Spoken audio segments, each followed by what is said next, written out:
So everything was, in my opinion, was going well. But let me tell you, if you've never worked at a dealership, it is absolutely chaos. To me, it reminds me of the movie Wolf of Wall Street, how they're all just going crazy, running around on the phones, in the offices, somebody's screaming, somebody's crying, somebody's panicking, somebody's excited.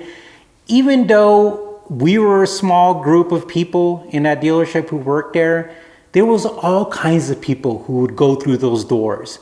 There was kids in suits who just wanted to look around, and they thought that wearing a suit made them look like they could afford a Ferrari, which, let me tell you the truth, mostly everybody who had a lot of money came in looking dressed down, sometimes even with sandals. Yes, it's crazy, right? No, everyone knows that, because now that's kind of like the cliche. It's like the people who are dressing up don't have the money. The people who dress down do have the money. Kind of makes sense, right? Why dress up? It's a lot of work. But we would have everything you could think of. People who wanted to take pictures of the car, kids.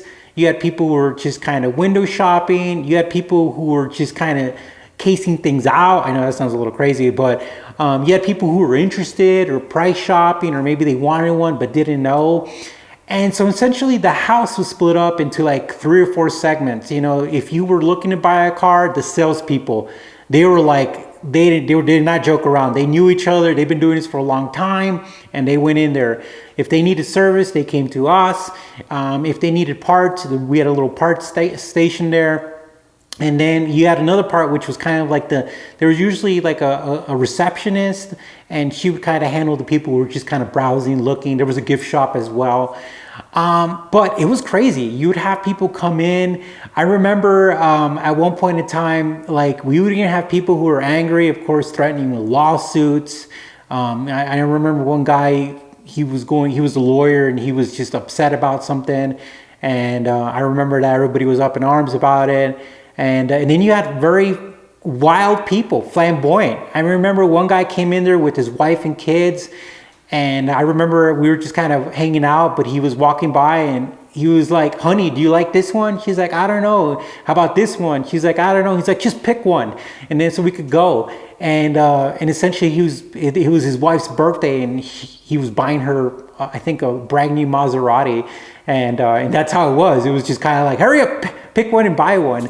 But it was very just, there was a lot going on. But I started to pick up on some stuff. I mean, every workplace has its drama, and every workplace has its characters. But I really also think that, again, being a new guy, the backside of the house, if you've never worked at a dealership, you have your service advisors and you have your technicians. And let me tell you, they go to war. They do not like each other most of the time. They hate each other.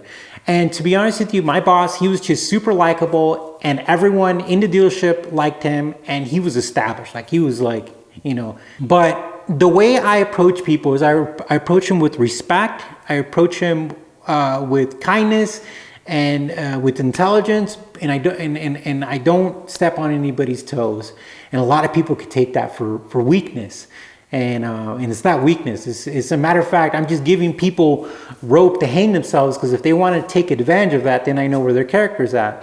And there was this one guy who apparently he was like the old mechanic guy for Ferraris, and he was just a complete butthead, like rude. Like I'd be like, "Hi, I was just calling to check in to see how much more the customer's just curious about this." And he's like, "I'll tell you when I'm done."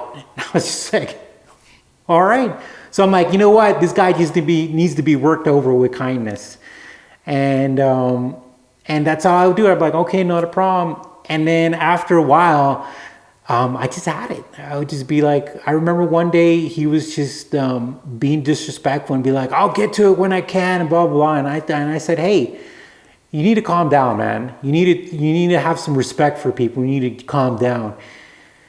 And I remember he was like, "What?" And the thing about me is like, I could go from cool to like full military. So when I switched that mode, people recognize that, and they're like, "Oh, I didn't know this was this type of guy." And that's what I did. I said, "Hey, you calm down, man. You're not going to talk to me like that." Like, And he was in shock.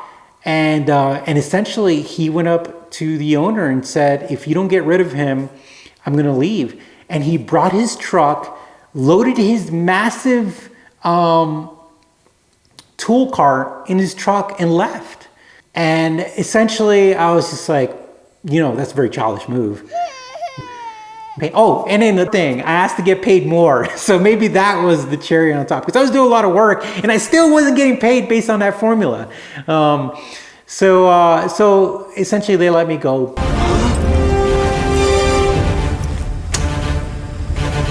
You're fired.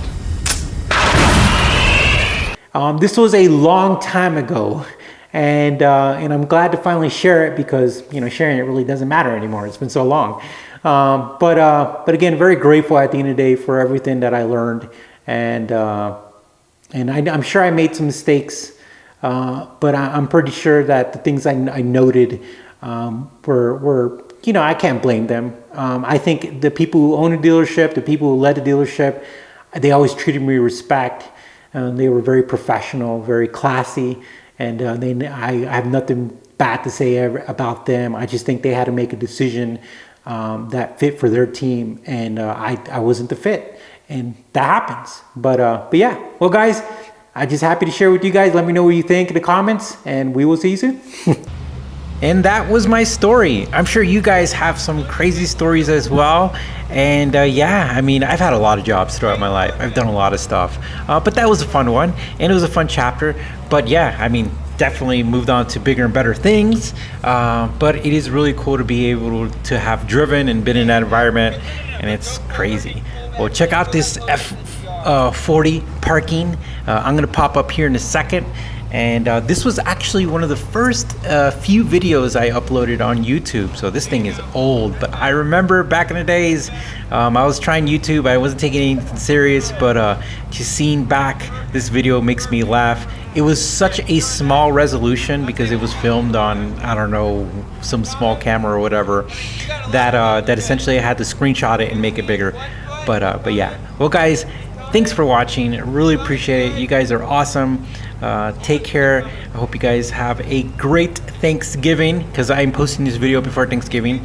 But again, thanks for watching, guys. You guys take care, and we will see you soon.